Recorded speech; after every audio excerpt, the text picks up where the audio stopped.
nombre es Alonso Morales Acosta, soy profesor docente en la Universidad de Lima. En algunas ocasiones ejercí la docencia en la Universidad de San Marcos. Hice estudios de maestría en Salamanca, en España, y también una maestría en Civil y Comercial en la Universidad de San Marcos. Y mi especialidad en el estudio Torres y Torres Lara abarca dos ámbitos: el ámbito de derecho corporativo, con particular aplicación en la materia de libre competencia y especialmente tutela del consumidor, ¿no? Ahí he llegado por dos razones básicamente esta especialidad. Una, porque lo que hoy es la Superintendencia de Mercado de Valores, trabajé en el Comité de Protección del Accionista Minoritario y en el Tribunal, y luego de ahí me invitaron a formar parte de Indecopi y estuve unos 7 años en Indecopi y llegué a tener la presidencia de la Comisión de Protección del Consumidor. Un poco de ahí vienen mis inclinaciones profesionales y docentes. Sobre la regulación de las cláusulas abusivas, la pregunta es si me parece que está bien regulado en el Código de Consumo. La respuesta es que en realidad está mal regulado, está confusamente regulado. Hay más de una cláusula general para describirla, está sujeta a una serie de circunstancias que dan una amplia discrecionalidad o para filtrar y que no existan, o para ampliar sus alcances.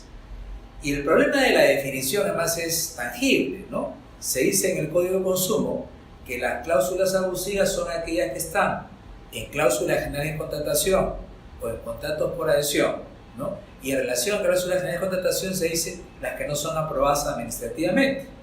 Pero más adelante, en otro artículo, se dice que Indecopi, o la entidad administrativa, tiene facultad para revisar las cláusulas abusivas aunque estén aprobadas administrativamente. En consecuencia, ¿en qué quedamos? ¿No? Tenemos un control claramente ex post para cláusulas abusivas no aprobadas administrativamente y tenemos un control ex ante y ex post para cláusulas abusivas aprobadas administrativamente. En consecuencia, esto genera indudablemente un sobrecosto para que haga una aprobación administrativa ex ante, si finalmente todavía recibe un control ex post.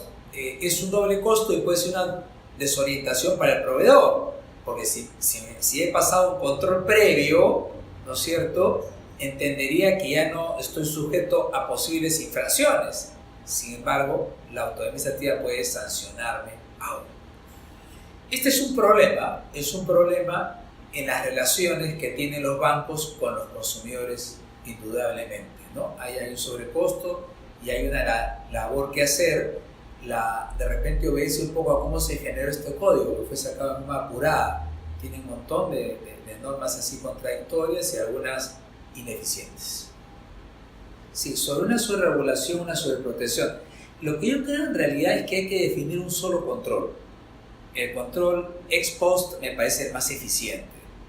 Por una sencilla razón, el regulador o la autoridad administrativa, cuando hace un control previo, tendría que tener una imaginación excepcional para visualizar cuándo realmente es una cláusula abusiva.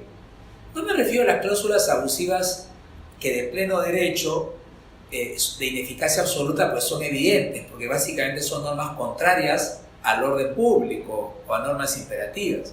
Me refiero a las cláusulas abusivas consideradas de ineficacia relativa, lo que llamaríamos las que están sujetas a una regla de la razón, ¿no?, a una evaluación posterior. Entonces, muchas veces eso depende de circunstancias de cada contrato. Entonces, tendría que tener el regulador una imaginación muy grande para saber en qué casos estas cláusulas podrían, por las circunstancias pertinentes, ser consideradas abusivas. Y eso solamente lo puedes muchas veces evidenciar en un control ex post, ¿no? La realidad es que el control ex post está claramente definido para las relaciones de consumo. Vale decir, cuando estas entidades trabajan con consumidores finales, básicamente, ¿no? Pero los consumidores intermedios merecerían también un tipo de protección, pero ex post. Lo que hoy tenemos es una cosa curiosa. De repente, para consumidores intermedios, un control ex ante, 0 controles post, y para consumidores finales, un control ex ante y un control ex post, ¿no? Entonces, este tema, digamos, de regulación no ayuda a que sea más eficiente y menos costoso, obviamente, para el proveedor, porque al final todos estos costos se los van a cargar en los precios al consumidor. Esta pregunta en realidad se relaciona con lo anterior, con lo que acabo de explicar, ¿no? Sobre todo en el caso de bancos. El caso de bancos es efectivamente pues, el más clamoroso, en el cual uno observa este doble control respecto al consumidor, ¿no? Y los bancos se quedan desorientados porque dicen, oiga, a mí ya me controlaron las cláusulas. Y resulta de que, no obstante que mi cláusula ha sido controlada, ahora me están aplicando una sanción administrativa porque Indecopi, en su opinión, esa cláusula aprobada por la Superintendencia de Bancos y Seguros, esa cláusula para Indecopi es una cláusula abusiva. Y claro, y acá esto se vincula con el elemento desorientador que está en el Código de Consumo, cuando define que las cláusulas abusivas en sus primeros artículos son aquellas que no son las aprobadas administrativamente. Va a decir, hay cláusulas abusivas en las que están aprobadas administrativamente, pero finalmente, como digo más adelante, hay una norma que le autoriza a controlar inclusive esta cláusula, y ahí surge el tema de en qué quedamos, ¿no? Y la desorientación que se produce en ese sentido para el proveedor. Mire, en realidad, creo que el control más eficiente es el ex post. Un control eficiente ex post. Ahora Indecopi tiene implementado comisiones que ven procedimientos de oficio. Podrían ellos mismos chequear estas cláusulas y controlar su eficacia o su aplicación, y en todo caso sancionar gravemente a un banco que ha introducido cláusulas abusivas en ese escenario. Eso es básicamente en realidad este punto. No tiene sentido. Yo particularmente prefiero un control ex post. Yo estuve, me acuerdo, cuando en esa época el presidente Santiago Roca, que era el presidente de Indecopi, entró a la comisión a explicarnos ello. Yo le dije de que si esto no estaba significando un problema en la relación con la superintendencia, porque más que el control ex ante, lo importante era el control ex post, ¿no? En fin, digamos, por el momento así está el ordenamiento jurídico. En realidad la pregunta encierra un tema de concepto de cláusulas abusivas. Vamos a ver. Si las cláusulas abusivas son control de precios, o mejor dicho, significan de alguna manera solo una expresión de precios directa, ¿no? Vale decir, te pongo una cláusula penal muy alta ante un incumplimiento, ¿no? Vale decir, mi precio por incumplimiento es tal. Entonces, podemos decir que en un mercado competitivo las cláusulas penales podrían ajustarse en función de la competencia, ¿no? O si es que te reconozco, yo soy proveedor por tu daño, te reconozco, vamos a decir, te establezco un procedimiento para la devolución de tu producto defectuoso, un procedimiento corto o un poco engorroso. Entonces podría decirse, oye, la competencia se va a llevar esa clase de conductas poco apropiadas respecto al consumidor. Pero hay otro tema en las cláusulas abusivas.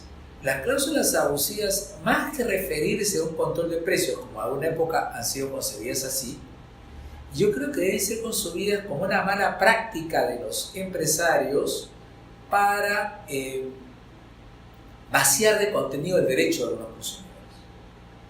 Claro. Alguien me puede decir, pero doctor, hasta un mercado competitivo, una mala práctica pues va a dejar de ser dejada sin él. Es cierto, pero aquí muchas veces las barreras de salida de la relación hacen que el consumidor termine aceptando estas malas prácticas. En concreto, si un día yo voy a un cine, me he tocado desplazarme desde La Molina hasta mi casa, entro, por ejemplo, a un mall, voy a pagar un pago por estacionamiento, estoy con mi familia y me encuentro con una mala práctica que me cuesta de repente, pues no sé, 5 soles más o 10 soles más, probablemente mi costo de salida, de desplazarme a otro sitio, de ver si hay entradas en otro sitio, de pagar el estacionamiento en otro sitio, va a ser que simplemente acepte la mala práctica, ¿no? Por eso digo, este tema de los mercados competitivos sí es un mecanismo que incentiva a que las prácticas mejoren, pero muchas veces las cláusulas abusivas pueden estar ahí a pesar de ello. Y la cláusula abusiva a la que yo me refiero es aquella que puede significar vaciar de contenido un derecho. Pongo un ejemplo, ¿no?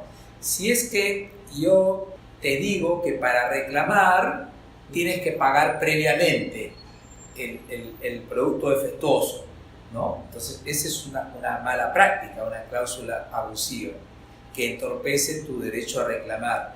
Si lo que pasa en algunas universidades, que te dicen, oye, para reclamar algo tienes que pagar un formato que tiene un precio determinado, ¿no?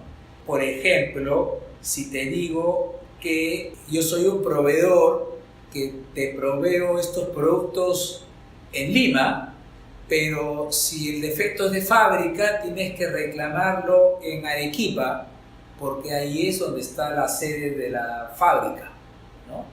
Entonces, te genera un costo de reclamo que de alguna manera termina vaciando de contenido un derecho, ¿no es cierto? O pasa con los contratos. Con los contratos puede suceder que te diga oye, yo puedo incumplir mi contrato, pero tú no tienes derecho a reclamar por mi incumplimiento, ¿no? Eso es absurdo, ¿no? Ok, eso está prohibido, esa es una cláusula abusiva, pero también hay formas más sutiles de hacerlo. Oye, tú no tienes derecho a la excepción de incumplimiento, o no tienes derecho a la excepción de caducidad de término, ¿no? O yo soy el único que tiene derecho a prorrogar el contrato. Entonces hay una parte que se apropia del contrato, ¿no? O yo tengo derecho unilateralmente a suspender el contrato, o y acá ya viene la ineficacia relativa, o la prórroga del contrato tiene un plazo para que tú manifiestes, la prórroga automática tiene un plazo muy corto para que tú manifiestes tu disconformidad o tu no va a la prórroga, tan corto que genera simplemente que por los costos de transacción las prórrogas sean automáticas siempre, ¿no? Entonces, esos son los temas. O sea, ¿cómo distinguir una cláusula abusiva que no sea control de precios? Yo creo que la visualizas cuando acontece que le vacías a alguien de contenido del derecho, ¿no? O sea, el derecho no lo puedes ejercer porque simplemente te ponen tantas trabas que prácticamente no existe y te hacen creer que existe, pero no existe, ¿no? Eso es una práctica vinculada a la mala fe en realidad. Por eso es que es un elemento integrante de la cláusula abusiva el que se infringe la regla de la buena fe, ¿no? Ya. Yo ahí tengo una posición, yo la creo muy clara, ¿no? Aquí se ha sancionado a estos cines invocando un inciso, concretamente aquel que habla de establecer limitaciones a los derechos legales reconocidos al consumidor, y entiendo de lo que se alude es básicamente a la libre elección que tiene el consumidor, ¿no es cierto? O a las opciones que tiene el consumidor en el mercado que no deben ser restringidas. Ok, está bien, el consumidor tiene derecho a opciones, a las opciones que le ofrece el mercado, ¿no es cierto? Pero obviamente esas opciones que las ejerce el mercado significa que el consumidor puede elegir entre las opciones que desde sus establecimientos le brinda un proveedor. Entonces yo puedo acudir al establecimiento tal, al establecimiento tal, al establecimiento tal, con las opciones que me brinda un proveedor. De otro lado, frente a ese derecho del consumidor de ejercer sus opciones, está el derecho que tiene a la libertad empresarial del proveedor, ¿cierto? Estos son dos derechos muy importantes en una economía de mercado. El problema es que cuando a veces se van acercando y pueden entrar en colisión, ¿no? Es que los seres humanos vivimos siempre contradicciones, libertad versus igualdad, ¿no es cierto? Son dos derechos necesarios para una sociedad liberal, pero sin embargo pueden contraponerse, Entonces, en el momento que se contrapongan, hay que siempre decir, muy bien, ¿cuál debe primar? Porque hay un momento dado en que el derecho del consumidor puede tener su derecho perfectamente, pero no quiere decir que siempre deba primar frente a la libertad empresarial, porque puede haber un momento dado en que más bien por hacerlo primar limite o restrinja tanto la libertad empresarial que la opción que quería tener termine desapareciendo, ¿no? Por eso es que hay que tener cuidado y razonabilidad cuando se quiere hacer primar un derecho respecto del otro. En este caso tenemos que se le dice a un consumidor, tú tienes un derecho irrestricto en penetrar en el establecimiento y la actividad de otro y llevar productos con los que ese proveedor compite, consumirlos en el establecimiento y no asumir el costo de darte el gusto en el establecimiento ajeno. Eso es lo que está pasando en este escenario. A mí me parece que ahí no hay una cláusula abusiva cuando vamos a ver, el proveedor dice lo siguiente: a ver, yo tengo un establecimiento donde puedo explotar mi actividad y ofrecer mis prestaciones. Mis prestaciones van a ser de ofrecerte una película y ofrecerte la confitería, ¿de acuerdo? Yo tengo 4 opciones, ¿no? Todas legítimas. Una, puedo decirte, ¿quieres acceder a mi cine? Muy bien, tienes que comprar un ticket de cine y un ticket de confitería. Opción 1. Opción 2, bajo un mismo ticket te ofrezco servicio de visionado de películas, cine, y te ofrezco además que confitería bajo un solo precio. Vale, dice, entras al cine y te vas a la confitería y eliges ciertos productos. Tercera opción, la que estuvo practicando generalmente en los cines. Te cobro el derecho de entrada para ver la película y escoge la confitería lo que quieres y si quieres consumir. Cuarto escenario, que también podría ser de mi libertad, ok, es el de te cobro el ticket de cine y si quieres compras en mi confitería o si quieres traes algo a mi establecimiento. Pero eso solo lo puede decir el empresario, porque el establecimiento es mi propiedad privada, ¿no? Yo mi propiedad privada, en todo caso, por las reglas del mercado, puedo yo hacer una selección en mi oferta por razones objetivas. Obviamente, lo que no puedo hacer es discriminar ahí, no puedo introducir elementos subjetivos, pero por razones objetivas sí. Oye, una razón objetiva es, yo quiero acá a los consumidores que paguen el ticket de cine y el ticket de confitería, o que si quieren adquirir confitería, la compren en mi establecimiento. Esos son elementos objetivos, ¿no es cierto? Y todos sabemos pues que el negocio de cine es un negocio en el que efectivamente, si por lo menos el 40% del ingreso es la confitería, si no el 60% en algunos casos, eso te quiere decir que hace viable el negocio del cine, ese servicio de confitería. La resolución del caso de Copy tiene una ingenuidad particular no sé, parece que las personas que la hicieron no tenían una noción de lo que es la actividad empresarial, porque dicen, por ejemplo, que se ha declarado en el RUC que la actividad únicamente es la de cine y la otra es complementaria. Vamos a ver, todos los que estamos en derecho empresarial sabemos, por la propia ley general de sociedades sabemos, que toda actividad complementaria a la principal es la que la hace viable. O sea, estamos, el mismo objeto social dice, mi actividad principal es esta, pero todo lo que complementa está implícito en el objeto social. Vamos, es algo tan sencillo como eso, ¿no es cierto?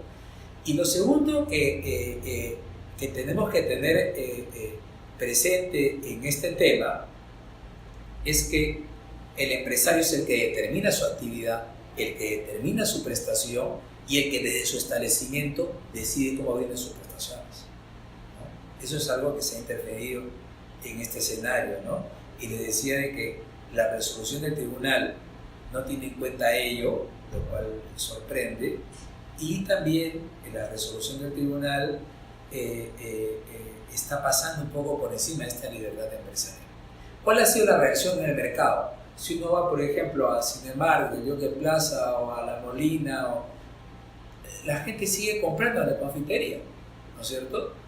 Pero si va a los cines más bien de personas más modestas, lo que pasa es de que, digamos, para su sostenibilidad que han hecho los cines, me elevó un poco más la tarifa de la entrada. Y esta, digamos, ¿no? cuando se intenta controlar el mercado, pasan cosas como la que están pasando también con los estacionamientos, ¿no? Los legisladores creían de que iban a bajar el precio de los estacionamientos fijándolo por minuto. Eso es absurdo. O sea, estas personas en los estacionamientos tenían su ganancia y lo que han hecho es han repartido su minuto, lo que generó que el minuto sube de precio. Así decir, un poco. Una cosa es la realidad del mercado y otra cosa puede ser la realidad del regulador o del legislador, ¿no? El mercado es una cosa natural, es inherente, es la situación particular en que los privados nos ponemos de acuerdo en cómo regular nuestras relaciones, ¿no es cierto? Como dicen las reglas de análisis económico, si las partes se pueden poner de acuerdo, van a prescindir de lo que dice la regulación. Finalmente, en materia de la regulación de tutela del consumidor, en la materia de protección del consumidor, hay que tener presente que el consumidor es un agente en el mercado junto con el proveedor o empresario, ¿no? Los dos le dan importancia al mercado y el mercado en competencia es querido y promovido por nuestra regulación justamente porque beneficia más al consumidor. Uno no quiere la economía de mercado porque sea simplemente por la economía de mercado, uno quiere la economía de mercado porque es el sistema que favorece más al consumidor. Y los excesos de la economía de mercado hay que corregirlos, hay que corregir los problemas que pueden haber de abuso o de infracción a la libre competencia, a la competencia desleal y fundamentalmente en los casos concretos de relaciones de consumo. Pero ahí hay que siempre distinguir, porque uno puede ser el afán justiciero que puede tener uno de repente querer interferir en las relaciones y otra cosa es lo que de verdad requiere el consumidor, ¿no es cierto? Una vez le puede caer de repente antipática alguna conducta de algún proveedor, pero una cosa es una conducta antipática y una cosa es una conducta ilegal, ¿no es cierto? Eso tenemos que distinguirlo, ¿no? Obviamente, si la conducta es antipática e ilegal, pues bien, no hay nada más terrible, por ejemplo, que un acto de discriminación. Eso tiene que ser sancionado, ¿no? O una cláusula abusiva que vacíe de contenido un derecho. Eso tiene que ser sancionado, ¿no? Sin embargo, tenemos que distinguir estos escenarios de un escenario en que un empresario fija su precio, de un escenario que fija sus condiciones, de un escenario en el cual el consumidor, digamos, puede optar por una adquisición de un precio determinado o de otro precio determinado o bajo unas condiciones determinadas sin que ello signifique simplemente una afectación en su dignidad personal, ¿no? Porque en buena cuenta el derecho del consumidor lo que hace es establecer la tutela de la dignidad personal de una persona en sus relaciones de consumo. Ese tema es importante, ¿no? Obviamente hay una agenda para modificar el Código de Consumo, en cláusulas abusivas, la famosa cláusula de arrepentimiento que no se aplica y hay un cierto desorden legislativo que mirar ahí y que corregir. Bueno, esta es una oportunidad para reencontrarme con la gente de San Marcos, me da mucho gusto, de verdad. Gracias por las gentiles invitaciones que suelen hacerme, gracias al taller, a ti, al taller de estudios en Derecho Administrativo, ¿no? Por la gentileza de esta entrevista y encantado de estar con ustedes en otra oportunidad. Un saludo a toda la comunidad sanmarqueña. Gracias.